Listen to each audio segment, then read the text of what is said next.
The phlebotomist is going to take some blood from me. First of all, she's going to put the tourniquet on and just watch how this is done.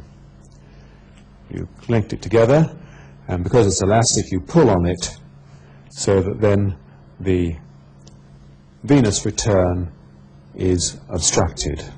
When you're taking blood from a patient, which is usually going to be one of the wards, it is best to have the patient so that their arm is well supported, and whether this is in bed or on an armchair, always make sure there's something like a pillow or some other support to hold the arm steady during the actual process itself.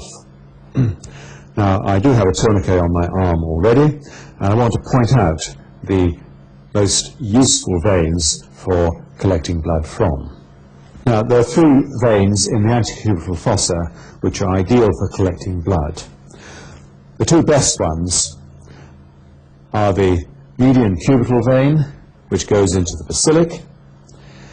There's the vein which joins the median cubital to the cephalic vein, and many people do actually prefer this vein because it is well fixed.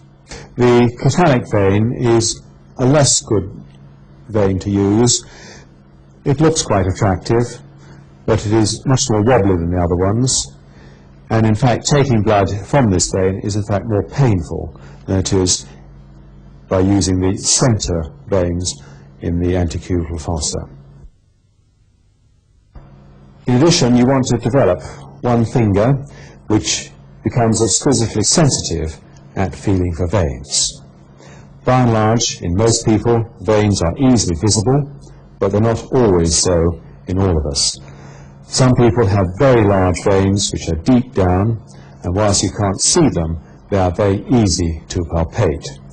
And you want to develop, as I said already, one finger which becomes exquisitely sensitive to feeling for these veins. Veins that you can feel and see are, of course, the ideal. A lot of us, of course, have smaller veins down the course of the arm. These might look fine, but they're much more fragile, they're much thinner, and whilst they're more visible, they're really ones to avoid unless you have a lack of veins in the antecubital fossa. These are big veins, they're thick-walled, and they're well fixed. The patient, meanwhile, clenches their fists to try and pump blood towards the Venepuncture site. Now, the next thing to do is to feel for the veins and go for the one which the operator is going to feel most comfortable with. You then swab the area with a spirit swab.